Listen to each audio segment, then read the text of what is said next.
Really, the goal is just to use our stories to bring veterinary medicine to life for the pet caretakers of the world. And we're doing it because we believe that educating these caretakers is the most powerful thing that we can do to improve the life quality of all of the pets that we love. Hi, everybody. It's Vet Tales. Hello. And this is Dr. Natalie Brackeen. Dr. Josiah Dame. Yep, he thought about it for a second. Yeah, and your name's the same. It's like mine. No, yours is the same. And I have a cold. I'm just going to go on record for apologizing. We thought about delaying the recording, but it's hard for us to get these times scheduled. Yeah, and we already had a vlog. Yeah, and a plan. And a plan. Yeah, so we're going to talk about something that affects so many pets. Mm-hmm. It's obesity. Obesity. Josiah likes to talk about obesity. Recently, I've just noticed a lot more, primarily dogs. It is a lot, which we'll get to how important it is for cats, but it's a little bit harder. I have a fat cat, and it is difficult because I have a skinny cat and a fat cat. Oh, yeah. I sympathize with everybody on this. Oh, yeah. On this whole topic. But for dogs, recently I've just had a lot of arthritis, like joint issue kiddos who are very high body condition score, which is a fancy word to say they are overweight or fat. Yeah.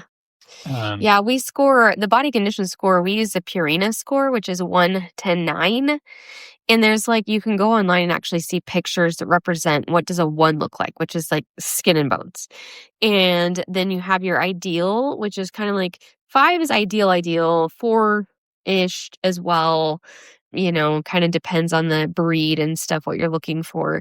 And then there's 9, but 9 isn't even the fattest dog you've seen, And so the thing I struggle with is that my techs, I don't mean to sound insensitive. Is that why you're laughing? No. Okay.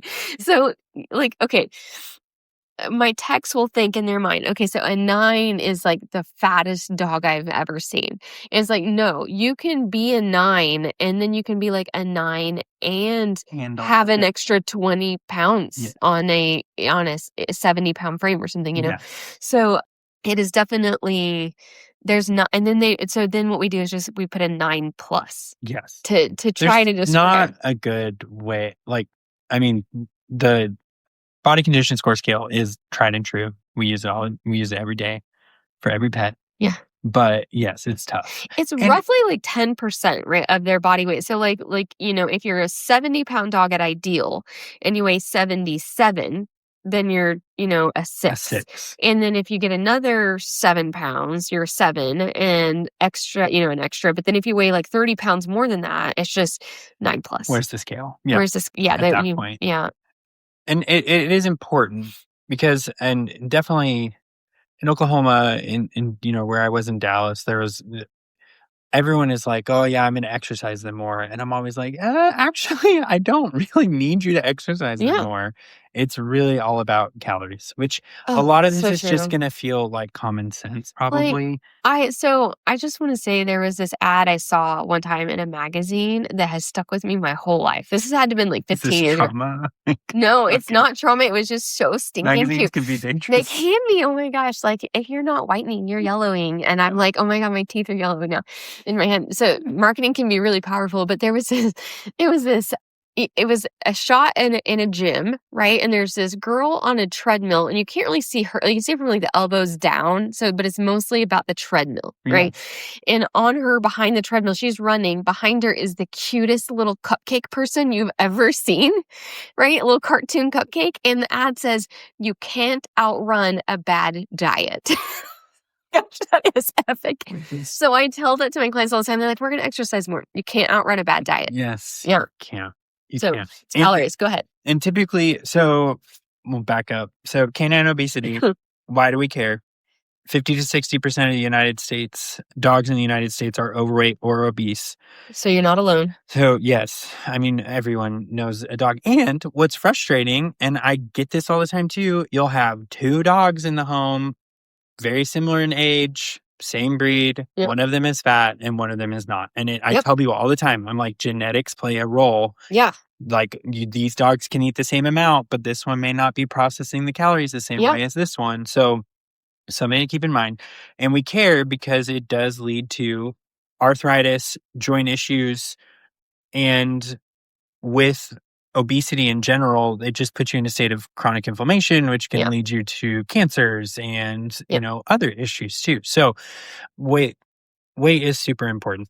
And, I even saw a dog today that was 9+, and our joints were collapsing because of it. Yeah. And it's tough because I want to go into the room and be like, here's a medication. Here's a pain medication. It's going to make your dog move better and everything's going to be perfect. And I'm like, actually, yes, like we'll tack that on at the end of the appointment. But number one, what are you feeding your dog? Right. And I don't think people realize how much they feed their dogs. And I think that was my epiphany this last few months, which is why this has kind of been on my mind, is because I've started having people do food logs and be like, just email me what you're feeding in a day. Over the course of like a week or something. Yeah. Maybe, I mean, like, what's your 24 hours? And I'm like, don't change anything. Like, just keep doing what you're doing. Yeah. Just write it down, put it in an email, send it to me. And at the end of the emails, most of the time people are like, I had no idea. Yeah. And I mean, that's the same with us. You're like, yeah, I'm 1,200 calories, that's all, I'm sure. And then unless you write it down, you're like, 2,300 calories. Okay. Oops. Yeah. Listen, Girl Scout cookies are in my freezer. Right. Well, okay. So, and I just want to say two things to add to this. One is that I think people sometimes don't know what a normal body condition score looks like. So they don't realize their dog is overweight because, again, 50 to 60% of the dogs in the United States are overweight. And so that starts to look normal. Yeah. And a lean dog starts to look skinny. And people feed their dogs out of love. Yes. And so they love them a lot. Well, and they're good at begging. Oh my gosh. They're really good. So good at begging. So this is a great their question. little lives depend on it. That people don't realize what a body conditioner should look like. Should I see my dog's ribs? Well, so again, we have some breed issues. We but do. Typically, that's also what's tough. Yeah, typically you should just, like the way that if I were going to try to describe this visually, if you make your fist, right? Like you're just like shaking your fist in the air or whatever. Yeah, don't look if your knuckles are dry. Just ignore that, okay? It's a winter. So your dog's ribs should feel like the tops of your fingers, like right at the beginning, like the top of your hand, the top of your fist. Or maybe sometimes the back of your hand. But what you don't want are your knuckles. That's like too skinny. But you do need to feel those ribs, if not see them, because, long-haired dogs and things like that. But when you feel them, if you cannot feel your dog's ribs by gently running your hands over the sides of your dog, it's chunky. They're overweight. And it's funny. It's usually the younger clients who are like, please, like they turn on their phone recording and they're like, tell into this phone that my dog is not underweight. And I'm like, your dog is not underweight because the ribs, like we can feel the ribs. And I'm like, that's actually a good thing. Yeah. And it seems like it's the grandmas. The grandmas are always sneaking the dog cookies. And I'm like, I tell this to clients too, that get the dog a t-shirt that says your snacks aren't love or something like that, or just be like, your treats are destroying my joints. just a little visual guilt trip every time we want to try. And what's tough is the breeds that have the most joint issues just naturally, so like Labs, Goldens, those are the ones that tend to Rotties. Yes, those are the ones that tend to get overweight really easily. Easy keepers. And so that is tough. That is tough. So we have a dog that came in. We're concerned about arthritis. We're concerned about inflammation. We're concerned about if the certain breeds, like collapsing trachea, being worse. Pickwickian syndrome. Which is real. I only bring it up because it's fun to say. Describe that because I can't remember all the components. Basically, And the biggest issue in it is that you have so much intra-abdominal fat and intrathoracic fat that it is not allowing the diaphragm to move properly. So our diaphragm, the way it works is it's a muscle, right? And it's like the back end of a syringe. So when it contracts, it pulls down and it creates negative pressure and air flows into the lung. Well, if there's so much fat setting underneath it, it can't move well. Mm-hmm. And so it can't pull air in well. And so the dogs end up being short of breath. I mean, it's not that much different than how you feel after Thanksgiving dinner where you're like, I can't breathe. I'm so full, I can't breathe. Yeah. We've all said that. And that's actually a thing. But a constant thing. But it's kind of a constant thing. And yeah. I've seen so much intrathoracic fat before that a dog literally was coughing. Yeah. Because it was pressing on the trachea. Yep, yeah. So much pressure on the trachea. So you have this dog come in, overweight, maybe it's out of breath. It has some arthritis developing. We know it has inflammation because of the amount of fat that's on it. Because fat cells are they are creating inflammation. Mm-hmm. They're not just sitting there benign. They're metabolically active cells. What is our plan? Oh, weight loss, right? Weight loss. We're going to wave a magic wand because that's how we all going to lose weight. That's me. Yeah. That's what I would like to do. Oh, gosh. But it's a slow process. Yeah. We don't want to do it too quick because you don't want them to start like trash can diving and, getting into things. And you can even it's just, there's so much about it that we can relate in human medicine, but like you don't want to crash their metabolism. If you start starving them, then their metabolism is going to crash. And so I actually have seen dogs come in that have been calorically restricted so much they aren't losing weight because the body quit metabolizing. And so then you have to back them up and then try different foods and so forth to try to jumpstart the metabolism again. But I normally don't try to change the food that we're currently feeding as long as it is safe. And so, it has grain, which you can go back and do the food episodes that we listened to, did 2 years ago. But as long as they have grains, they're complete and balanced. If you're home cooking, as long as you're using, balance.It, which they actually have weight loss, formulas. Yeah. So, but I will typically tell people to email me everything they're feeding. I'll figure out how many calories they're eating in a day. And then I will use a calculator, like essentially the requirement for your pet to be in a negative caloric intake through the day for its body condition score, its activity, if it's intact or not intact, which is a huge component. It matters. Because it matters and it changes how much food they need. And then I'll calculate, okay, let's cut back to this much for 30 days. Have you come back, reweigh, which can be a tech appointment most of the time, be like, are we losing weight? And then they'll leave me a note and then we'll drop the, food even a little bit more. Yep. And we'll keep doing that process. Now, the little caveat that I always have is if you do that for 30 days and everyone was being good and there was no grandpa coming over and feeding, he gets a chip, I get a chip. Right. We might check a thyroid. Absolutely. And especially if there's other things like dry hair, coat, dark skin. Or just like lethargy. Like you're like, I don't know what happened just like 6 months ago. It's easy to check. Yeah. And so, Labric thyroid is definitely something that sometimes I offer day one. Sometimes I'm like, let's just see what happens over the next 30 days. Well, yeah. It's like, if they're like, no, we measure this food and this is what we feed and there's, they get one milk bone on Sundays, you're like, maybe we should just check a thyroid. Yeah. But in general, usually once you start digging into the diet, you usually find the calories. The other thing that's interesting is a lot of people are like, no, we look at the back of the bag and feed that, which goes back into your comment about are they intact or not, because the back of the bag of dog food is intended for a 2-year-old intact male, which is the highest metabolic demand that exists, which is great. I mean, AAFCO standards are we want to make sure that this animal is receiving enough nutrition. So they give the highest nutritional demand and say, feed that. But when you have a spayed female, you need a whole lot less than that, like 20%. So you should probably be feeding 20% less than what the back of the bag says on it. And then you have to take out any other snacks that are being given outside of that. Mm-hmm. Mm-hmm. So anyway.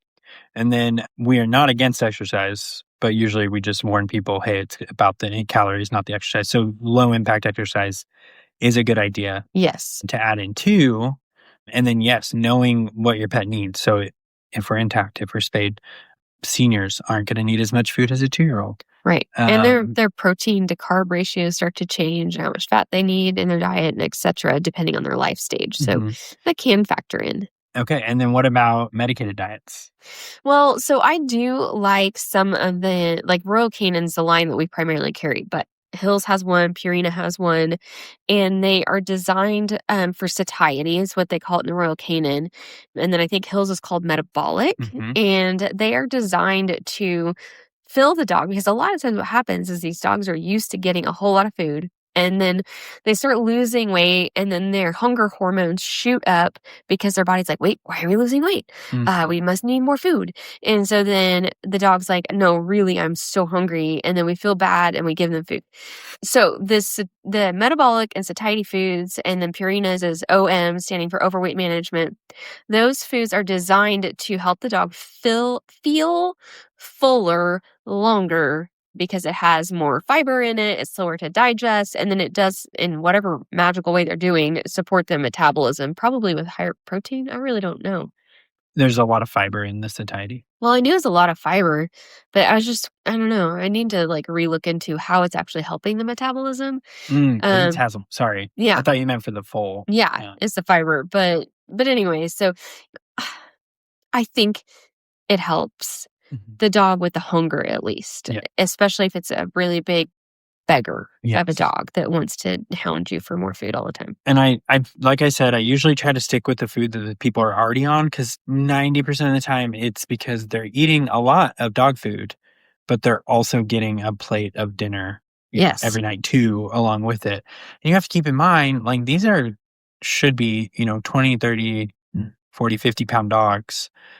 Just some nibbles of our food is a large portion of your meal and a large, caloric intake for them. Right. I think on average, when I'm calculating a lot of my pets' daily needs of calories, it's usually anywhere. Obviously, size is super dependent, but I calculated one today for a dog that should be probably 80 pounds, and it was only 1,000 calories a day. Yeah. For weight loss. Yeah, and if you have a 35-pound dog, they're around 400 to 500, depending if they need to lose weight.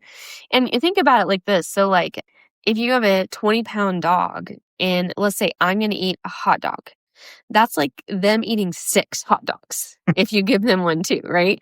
It's just and then when I tell people that, I can just see the look on their face go, oh, I did get hot dog. Yeah. That was 6 hot dogs.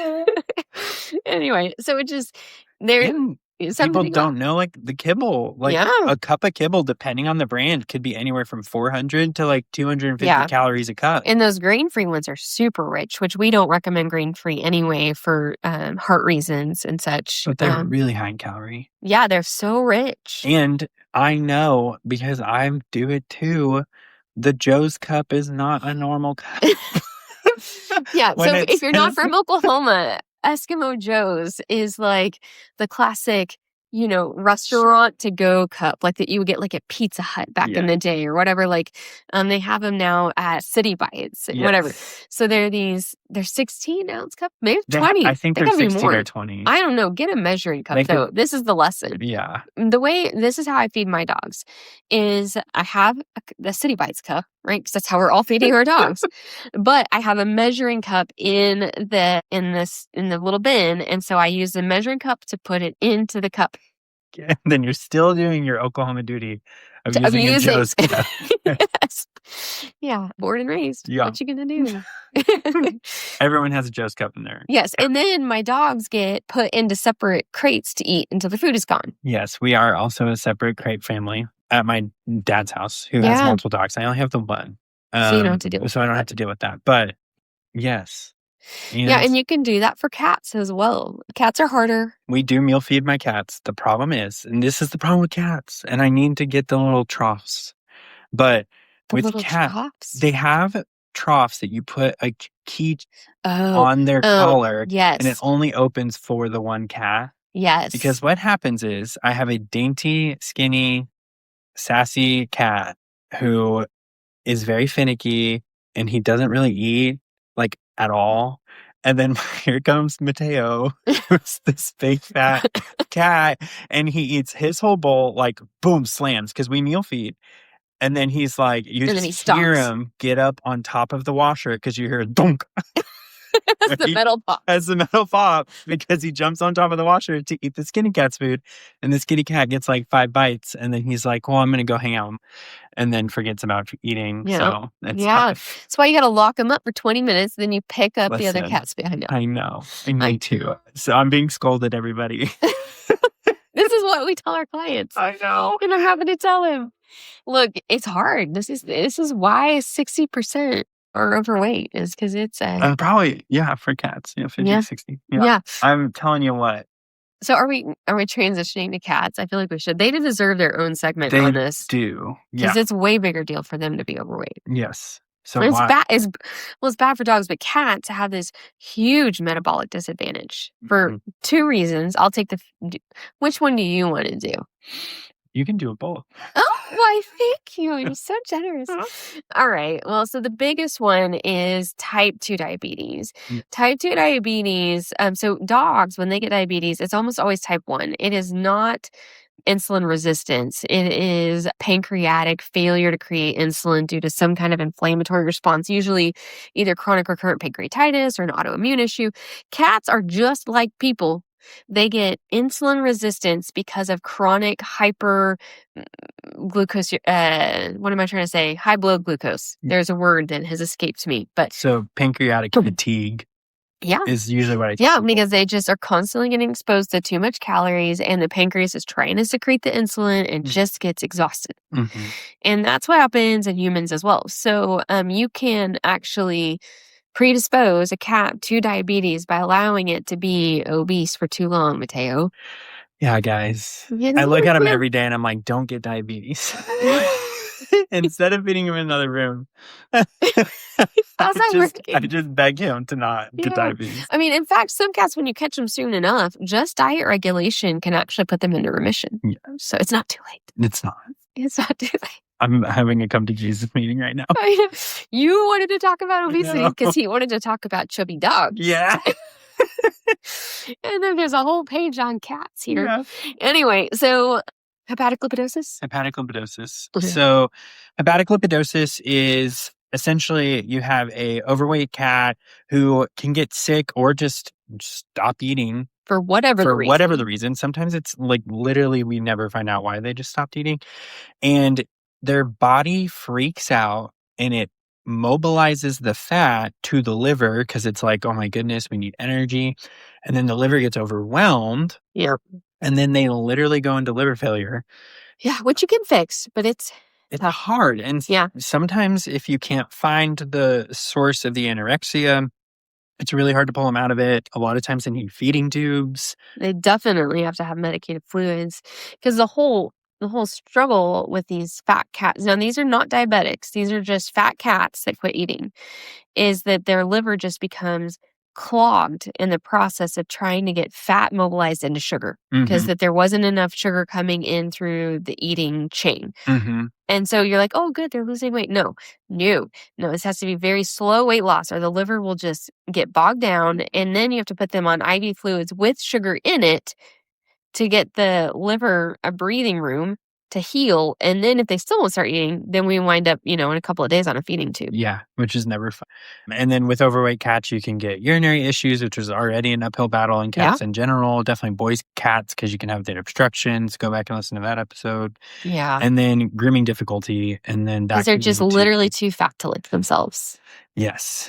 And their bottoms get really gross. And they get arthritis. And they don't want to bend around to clean themselves because that their bones hurt. And I mean, arthritis, I think, is so under-recognized in cats in general.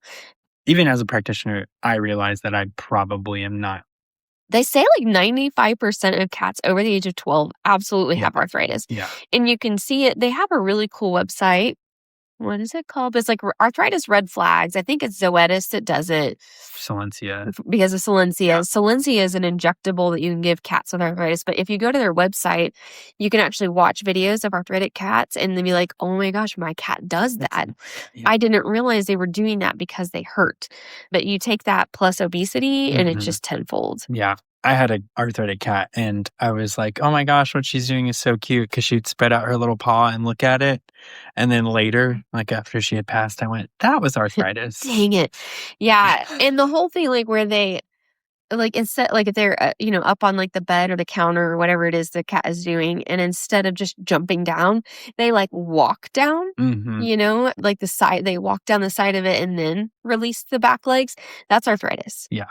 So anyway, just a little bit of food for thought on that. And then with cats, it's pretty similar. I feel like I would reach for medicated diets for weight loss a little bit quicker with cats. Yeah, glycobalance especially. Glycobalance. Because we're trying to spare the pancreas. Yeah. All those things. Satiety is another good option because it's high in fiber. Yeah.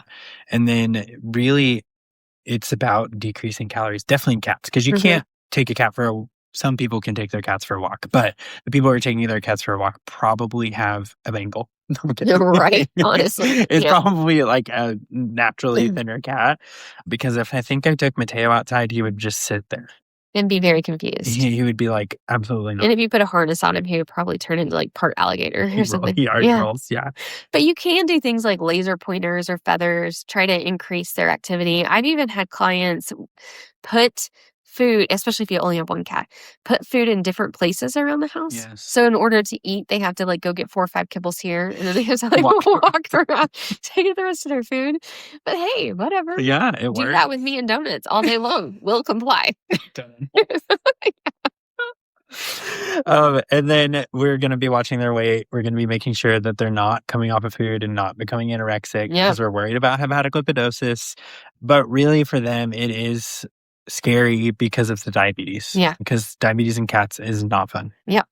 Yeah. Another thing that can be handy for people with overweight cats, especially if you only have one, everything's always easier if you only have one animal you're trying to deal with.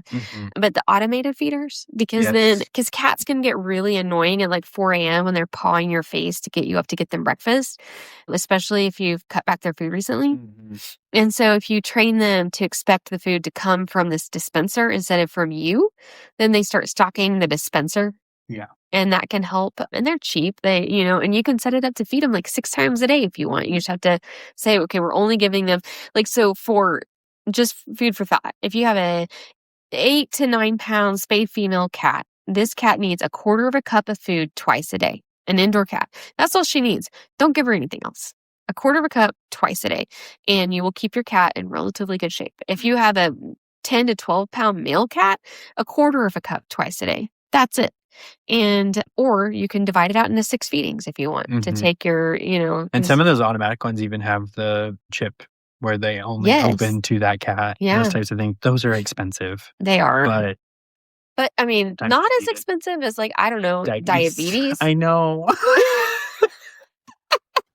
I'm just seeing Mateo running through my house to his food with his belly going back. Oh no. How old is he now? 4? 5. 5. I think he's 5. So yeah, coming up on the diabetes. Oh yeah. 7 years old is, I feel like, the magic number. Okay. So anyway, okay. I got this. You got this. We can create change. We have the power and the knowledge to do so.